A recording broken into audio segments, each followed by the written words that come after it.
현장의 목소리를 전하고 지역 현안을 고민하는 이슈 현장입니다. 지난 4월 29일이죠.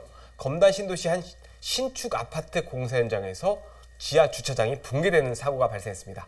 오늘은 사고 원인과 해결 방안에 대해 이야기 나눠보겠습니다. 청운대학교 이도영 교수 나왔습니다. 안녕하십니까? 네, 안녕하세요. 네, 오랜만에 오셨습니다. 네, 반갑습니다. 네, 반갑습니다. 예. 참 보고도 믿기 힘든 사고였어요. 네. 진짜 주차장이 그냥 통째로 내려앉는 이런 사고였는데 어떤 사고인지 먼저 정리해 주실까요? 네, 지난 4월 29일 밤 11시에 30분경에 서구 원단동 검단 신도시 내 아파트 신축 현장에서 지하 주차장 1층과 지붕층이죠. 그리고 그 하중으로 인해서 지하 주차장 2층 지붕층이 연쇄적으로 붕괴된 사고가 발생을 했습니다. 전형적인 후진국형 붕괴 사고라고 할 수가 있는데요. 사고 당시 밤 늦은 시간인데다가 입주 전에 무너졌기 때문에 다행스럽게도 인명 피해는 없었지만 무너진 상부가 어린이 물놀이터가 설치될 예정이어서 많은 인명 피해가 발생할 수도 있었던 사고였습니다. 붕괴 당시에 인접 아파트에까지 쿵하는 굉음이 들렸다고 하는데요.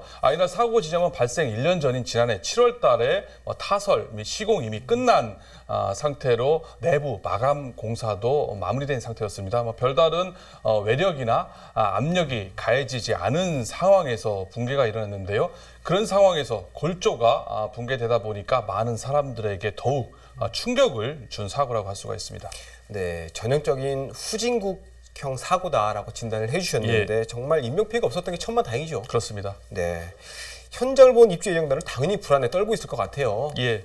이 국토부가 사고 원인을 조사는 하고 있는 것 같은데 현재까지 붕괴 원인 뭐 나왔습니까?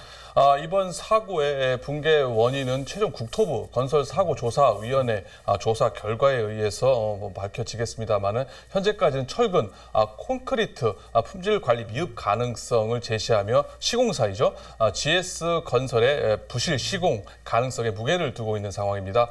GS건설은 사고 발생 열흘 뒤죠. 지난 9일 시공 과정에서 설계와 다르게 철근이 누락된 사실을 발견했다고 하면서 책임을 공식적으로 인정하고 사과를 했습니다. 콘크리트 층인 슬라브 상부와 하부 철근을 연결해주는 전단 보강근이 일부 빠졌다는 건데요. 게다가 해당 아파트에 레비콘을 납품한 13개 업체 중에서 3개 업체가 최근 3년간 품질 부적합 문제로 국토부에 적발된 사실이 추가로 드러나면서 아파트 전체가 부실공사가 아니냐라는 가능성도 좀 제기되고 있는 상황입니다. 또 이번에 사고가 난 아파트는 우리가 흔히 대들보라고 하죠. 수평 구조 건설 자재인 보 대신에 기둥 강화 공법을 쓰는 무량판 공법이 적용된 아파트입니다. 과거 상품 백화점이라든지 작년 광주 화정 아이파크 붕괴 사고에 적용된 공법이라고 할 수가 있는데요. 수평 하중에 약한 공법을 사용한 것이 이번 사고의 원인이 아니었냐라는 지적도 나오고 있습니다.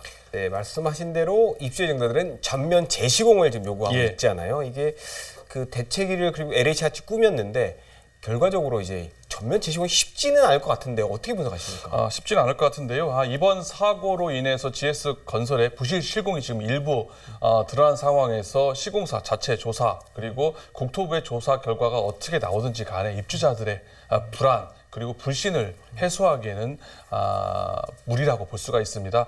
GS건설은 시공 문제가 아니라 설계 구조상의 문제가 직접적인 원인일 수 있다라고 이렇게 발뺌, 해명을 하고 있는데요. 하지만 해당 아파트는 GS건설이 시공 책임형 CM 방식으로 수주한 공사이기 때문에 설령 설계에서 문제가 있다 하더라도 GS건설이 책임을 피하기는 어렵다라고 볼 수가 있습니다. 입주 예정자들 입장에서는 시공사의 부실 시공이든 설계 구조상의 문제든 간에 그에 상응하는 조치, 대책이 수반되지 않는다면은 이를 감수하고 불안한 마음을 가지고 그 아파트에 입주하기를 기대하기는 어렵다라고 볼 수가 있는데요.